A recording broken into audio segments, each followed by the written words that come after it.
Hello, listeners, and welcome to yet another episode of the Startup Catalyst. Today, we have yet another eminent mentor from our mentor panel.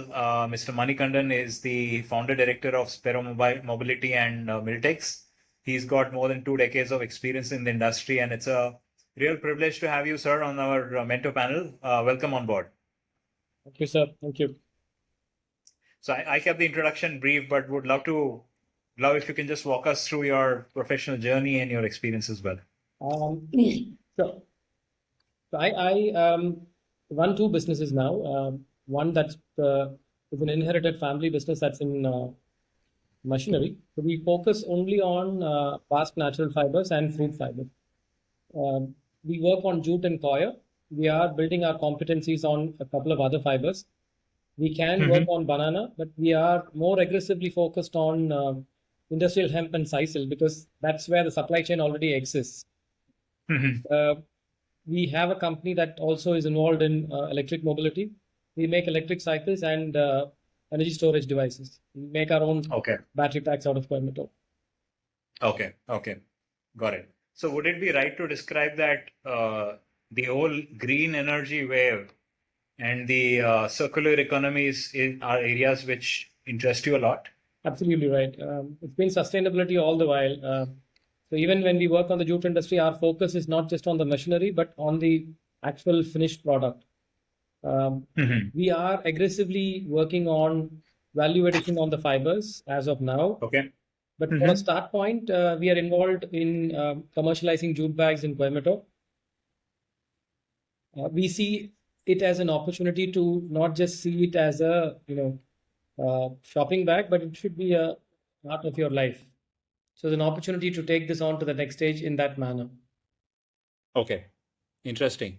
Since you mentioned sustainability, that's not an area which is very well known, right? Would love to pick your brains. What should a startup entrepreneur who's interested in creating a startup in sustainability really focus on? What should be the plan? How should one go ahead?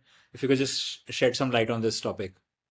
From us, we always believe that the learning from nature is the crux of the whole thing. When we design or when we work on a startup that involves sustainability, the first and foremost thing that I would tell the individual or the team is that learn from nature, understand what exactly nature has set aside for us, and then start building solutions to existing problems. But that does not mean that the scope should be narrowed down only to existing problems and you find solutions. There are scenarios where you will not have a problem, but you can build a solution. Now, to give you a small example, there is adequate fisheries which is available in the state or across the country. Whether it comes in from Chennai or from Kerala, fair, or from South Tamil Nadu, is fair. There is some availability, but that should not stop us from thinking of sea cage farming or aquaponics to ensure that additional capacities cannot be created. You can. So it is not a problem as of now because there is a demand, there is a supply, but that does not stop us from augmenting the supply. So we are working in the domain space in the chamber that we work with. We see that as an opportunity. We are driving it from the chamber that I work with. Interesting. What's been the typical experience you have had with startups in this field? Where are they struggling? One aspect that I see is financing. Okay. There is a dearth of finances available in the entire world, I would say. There is a lot of focus on companies which have traction. Without traction, investors are wary about scenarios at the moment. One. Two, it's very, very critical that startup entrepreneurs do not think that everything is a cup of tea. You need perseverance. Like in whatever we are doing, it's been about 8 years. We haven't broken even, but we will sustain it because it's very, very critical that you stay persistent. Otherwise, it's not going to work at all. Nothing is easy. You will have to pave your own pathway. If you are a startup entrepreneur, you will have to pave your own pathway. and there is no defined rule. But what I would tell them is never give up. Got it. You might be addressing a problem, you might not be addressing a problem, but as you go the path, multiple solutions will come through your mind, through your team. But it's very, very critical that we perceive and you stick together as a team. Yeah, that makes sense. So I think it's a good point to shed some light on your experience as a mentor. So what's been your mentoring experience? What are the major issues or topics on which startups reach out to you? And what are the areas which you typically help them on? The primary thing that startups come up with is access to the market. They have a thought process, but they have not, looked at from a market perspective. You can have a wonderful product, but if it does not have a market, or if you do not reach the right market, it's definitely a problem. This is one area where I think incubators are working tremendously to ensure that they understand the solutions or the products that the startups can create and match make them with the market. Not just finances, but also identify the market where they can actually operate. Because when you look at people who are involved in the market, it can be the entire supply chain, not just a consumer.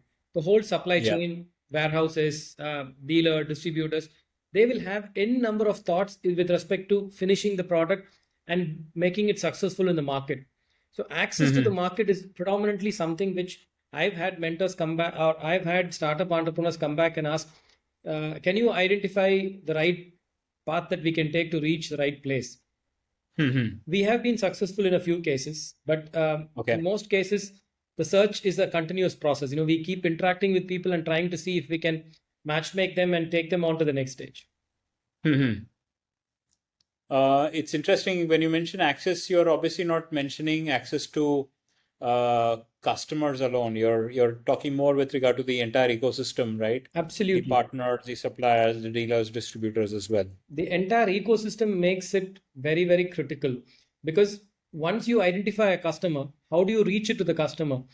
You do not have that wherewithal like what it was in the earlier days. Customer would come to you for a product, but today you've got multiple levels. So even if you look at e-commerce, you need to ensure that your logistics cost is appropriately there with you. It's not going to be easy otherwise. In most cases, on e-commerce, logistics cost probably is about 30% of what you actually pay.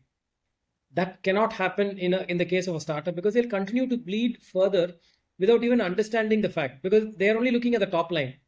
At the end of the quarter, they might be bleeding even further. Yeah, that's true. And when you mention access, it's pan India, locally, globally.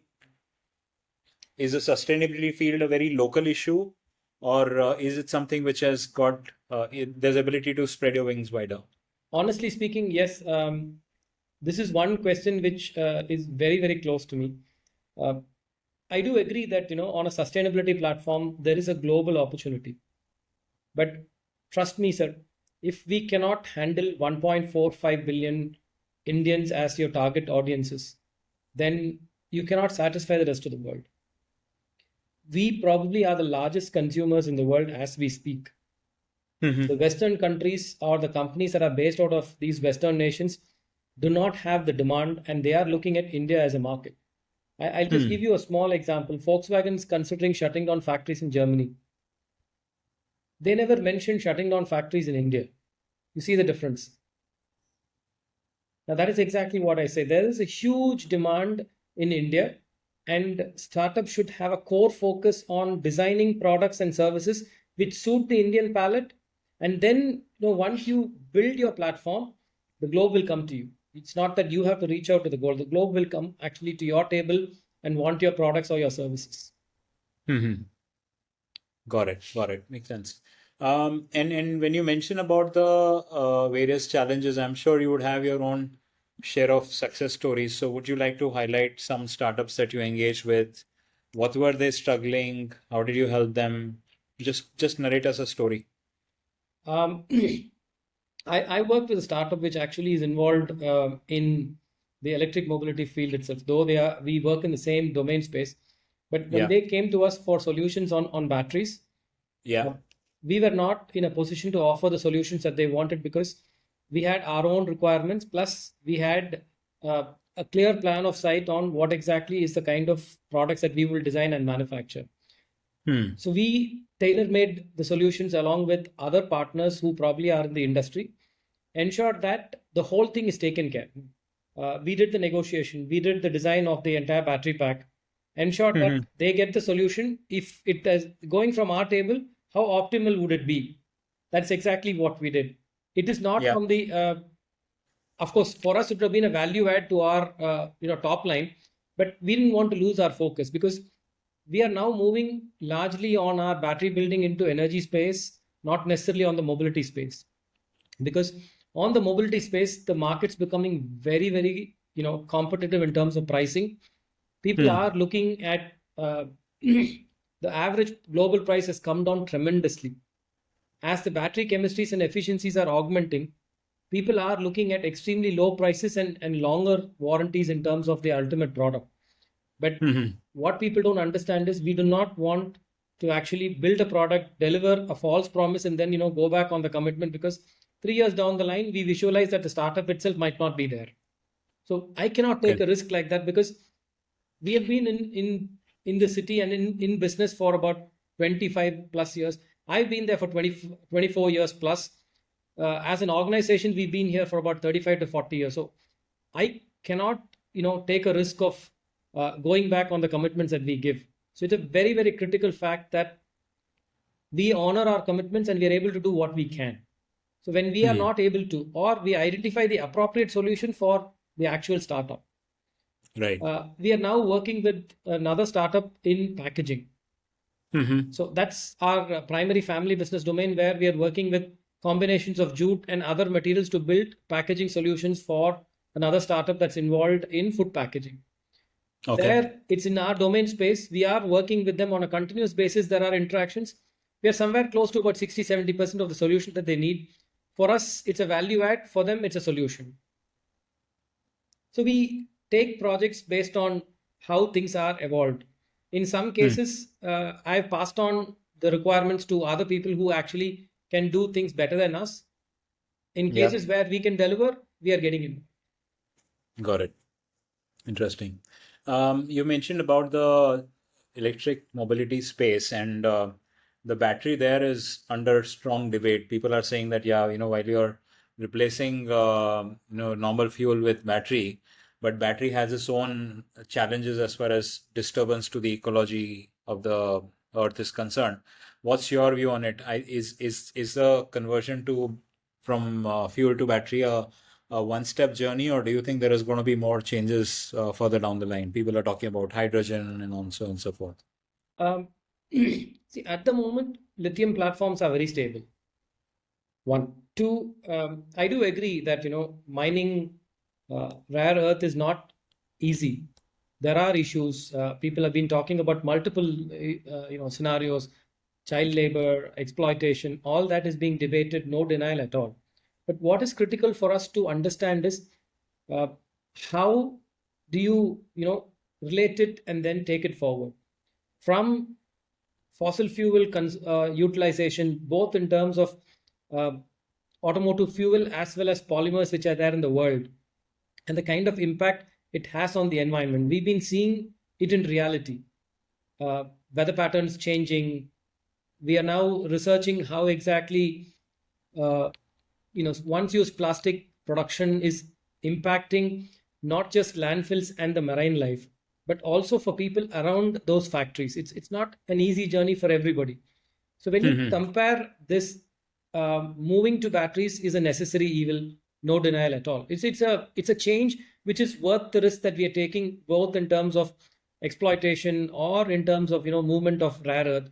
But what is important is, yes, people definitely can go back and say, this is a standard that I need you to maintain. A classic example is how cocoa industry has evolved. Earlier, it was exploitation of the African cocoa, but now you can see a lot of changes that are happening. Same way, this also will evolve. But trust me, sir, lithium is not the end of it. Hydrogen is evolving. You have problems with storage of hydrogen, but then that is getting evolved by technology. It should not be a problem in due course of time. Then there are other Right. batteries which are coming up. Sodium is coming Hmm. up and knocking at the doors of lithium. So over the next 5 to 7 years, hydrogen and sodium will take over lithium market. Probably Hmm. 25 years down the line, lithium might be at its end phase. But 20, 25 years, lithium is going to be what we are going to be talking about largely. Hmm. Interesting. Um, when it comes to mentoring, there are a lot of mistakes which founders make. And the best advice which a mentor can give is to warn them in advance not to make certain mistakes. Maybe 2 or 3 mistakes which you would like to warn startup entrepreneurs. The first and foremost thing I would like to tell them is perseverance. Two is Hmm. cash flow. There is not going to be a cash flow for startups for a long time to come. Yeah. Uh, unless their product is accepted by the market, you're not going to have cash flows. So these are two things that are very, very critical. Perseverance and cash flows actually are tangentially opposite to each other. If you have Hmm. perseverance, you actually will wait for your cash flow to settle down. But Yeah. then look at it from two different dimensions. One is the perseverance to keep the company going and to keep the team together, keep talking, communicate with the team. Two, on the cash flows, keep it straight and simple from day zero. We Hmm. have an opportunity of taking out some reserves from our parent business and moving into the mobility part. So we'll be able Right. to sustain. Not everybody can Yeah. do that. So Yeah. two primary things is perseverance and cash flows. Startups have to be very, very cautious about. Hmm. No, I think I could not agree more with you on that. I think as far as finance is concerned, invariably we come across, I mean, I come across a dime a dozen founders. They just send me a deck and say, I need money. I'm like, since when were ideas started to get funded, especially if you don't have the optimum background, you don't have the experience. The last thing you can expect is that people will just fund you. And I think more than finance, the cash flow element is more important. That obviously you jump to asking for finance without any money, that's a different story. But when you have money with you, how optimally you use it is defined by your cash flow management. And yeah, people are spoiled at times. They tend to overspend right after they get into the business and then realize that they're not planned for long enough, which mean that they are out in the market again, and second time around they will not get the kind of support which they might have been lucky enough to get the first time around as well. That's true. And I think role of innovation in the space of sustainability is very important. Absolutely. How do you think an entrepreneur can ensure that they are on a constant journey of innovation as well, and not just being happy with the first product that they build? See, the market will carry you forward.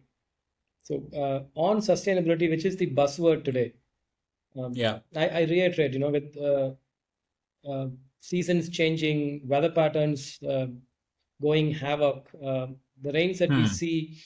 Now, one important thing that I would like to reiterate is that uh, India has not seen the kind of natural calamities that the Western world sees for the kind Hmm. of damage that they have done to their environment. Yeah. We are we are fortunate with just uh, the southern part of India, the coastline that is there, has impacts of extreme depressions. Fair, we haven't had the kind of tornadoes that the Western world sees, particularly North America sees. We haven't had that Yeah. kind of scenario, so we probably do not understand yet about what can be the impact of further damage. So on the Hmm. sustainability plank, the opportunities are just tremendous. Uh, from just take one thought process. How do you reduce the impact of fossil fuel on your day-to-day life? Hmm. Uh, start from that queue. Yeah. It's not just in terms of product, but also in terms of service. Hmm. The extreme that I have seen is people have gone, built businesses on the fact that they're talking about sanitized, reusable utensils for parties and occasions. Wow. So there, you can see the extent to which people are willing to move forward for a change. Yeah. Hmm. Weddings are coming up sustainable. People are talking about conferences which have to go, Green. carbon neutral. Yeah. With all that happening, you see the door is opening to somebody who has a business of not lending large vessels, but or Mm-hmm. renting out large vessels. We are talking about renting out utensils or plates and spoons to ensure that you don't use the disposables, whether it's styrofoam or air contact plates. It still is a damage. Yeah. Yeah. If you're looking at a metal plate, it probably can be used for about 200 to 300 times, if not more. Will be Mm-hmm. damages, but at least 200 to 300 times it can be used. So when Yeah. washed properly and if there's a good supply chain, Mm-hmm. today you post-COVID, the treatments have evolved tremendously. On a metal plate, you can actually give antimicrobial, antifungal treatment and ensure that it sustains for about 36 to 48 hours before use. Yeah. So there's nothing to be worried about when you transport the material. Yeah. Then you go back to the typical hotels which have those warmers which are predominantly used. That means you've got a Hmm. warm plate in your hand. So everything counts. What I've given you is a very simple example, but Right. this means the scope to operate on this 1.45 billion Indian population is just a luxury. And if Hmm. we waste that luxury, we'll only keep talking. Yeah. Yeah. No, very well said. And I think that that's a good way to summarize the wealth of experience and expertise that you have in this space. And while it's not the most popular space as far as startup is concerned, I think this brief discussion that we have had will trigger a lot of thoughts and ideas in mind of a lot of young and aspiring entrepreneurs. When it comes to entrepreneurship, the source of wisdom is books. Would love to know if you have any book recommendations which you would like to share. Um, this is something which has been very, very close to me. I'm somebody who reads uh, autobiographies or biographies of failed entrepreneurs. Okay, very interesting. One book that was passed on to me is the story of Devu. Every path is paved with gold. Oh yeah, I've read Everybody that. knows what happened to Devu. Yeah. I still have friends of mine who have parked their Devu CLOs in their farmhouses because they don't want to give up the vehicle. It gives them very Very minimal interesting. mileage. There's no service which is possible, but then they still have it with them. So Yeah. I believe entrepreneurs or and innovators and entrepreneurs should read actual biographies or actual autobiographies of people who have succeeded and failed. Yeah. Failures probably, they wouldn't share their thoughts. They probably are successful people, and then they would have probably written a book, and 10 years down the line, you probably see them in a different fashion. Yeah. But what is important is, we learn from the experiences, and real-time experiences will actually teach you something beyond what can actually be taught in classrooms. And Very, very well failures said. are Yeah. key. Of course. Successes are probably, a plenty. Everybody Yeah. writes about successes.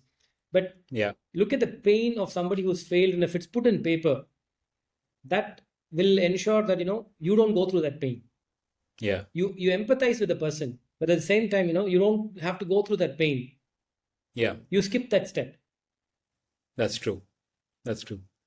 I'm still okay if someone doesn't narrate their failures, but I can never pardon someone who shares his success story and hides his failures in the journey, right? Because it's giving such a biased view and such an incorrect view. A lot of people will probably get misdirected or go off track, thinking that's an easy journey. And I think since you mentioned about our autobiography, it's not exactly a failure autobiography, but Walter Isaacson's biography on Elon Musk, which came out last year, is a fantastic narrative of a very holistic entrepreneur. It describes as much of negatives of Elon Musk as it describes the positive. So the reader will, come out having a more balanced view of Elon Musk, and he will not like madly love Elon Musk, but he will appreciate the fact that, here's one entrepreneur who has had his fair share of challenges and yet came out stronger eventually as well. So no, great. Thanks a lot for and of course Daewoo is a brand which I knew right from day one. So it's again something which is very interesting to hear. That book still lies in my bookshelf somewhere in the house as well. The last question is where I flip the mic around. What's the question you have for me? I've always asked incubation centers this question. The kind of rates of people going on to the next stage at incubation centers, they are actually still at a very, very low. Now at GRGs, is there something that you would actually like to do to ensure that you do a pre-incubation rather than just do an incubation facility? But is there an opportunity where you can actually do a pre-incubation where you get them into the grind and then move them into the incubation platform so that we are able to augment the ratio of people who get to move on to the next stage? Because I do not want to talk about whether the startup is successful or the entrepreneur is successful or becomes a serial entrepreneur or then exits with an IPO. I don't want to talk about that. But the whole idea is, from the drawing board, can it become reality rather than, just be at the drawing board and take a back seat? We see a lot of that happening. There are success stories and there are failures. I don't want to just talk about the success and the failures which we know of. There are millions of failures which have not yet come into the open. Now, is there an opportunity where you would like to do a pre-incubation? Or I don't want to use the word ideation because a lot of people use that term even in the incubation centers. But would you like to do a pre-incubation starting at the school level or at the college level and then take things on to the next stage? I think this is a missing link which is there, and I would like to know if you would be interested in doing that in the current scenario that you have. No, I think that's a very good question, and I appreciate that you're bringing it up because it's important for the story of GRG Gen Next and what happened before we set it up come out in the market, right? So we did deliberate on the concept of a pre-incubation center. We do realize that there are a lot of students within the GRG community itself, forget about outside, who really are not at that level where they could actually be part of an incubator like this. Yet they do have their own dreams and aspirations about becoming an entrepreneur, which mean that they are not at a stage where they can be included in it. However, we would not want to exclude them in entirety. The reason why we didn't start with a pre-incubation center is because it requires a lot of moral courage and conviction to spend a lot of time with these entrepreneurs at the early stage. And we felt that if we don't show them the guiding light, that hey, 6 months if you spend time in a PIC, you can actually be in a swanky, nice place like a GRG Gen Next. It would have been even more difficult for us to continue to motivate them. However, if I have set up a incubation center like GRG Gen Next, we are you would be the first one to know we are just touching 100% capacity, which means and this less than 6 months we've actually achieved that, right? So that gives us that confidence that we have a model or we have a representation of what the future might look like for the entrepreneurs when they come to a PIC. And another 6 months down the line, we should probably be able to start something like a PIC at the college itself, more closer to the students, more closer to their classrooms. They don't need to, because we are just 4 kilometers away, but we're not right in the campus. So that could be an ideal location. We have identified a space. In fact, we have an innovation room there. So we could probably start those activities in a few months' time. The second thing is the domain, right? When you talk about a PIC, the domain or the type of startup ideas can be fairly vast and very divergent. And we were not too sure whether we would be having the capacity from a mentorship perspective as well to be able to address that wide a board. And now I think we are getting that confidence on that part as well. So I think, things are now falling in place. And why just a PIC, right?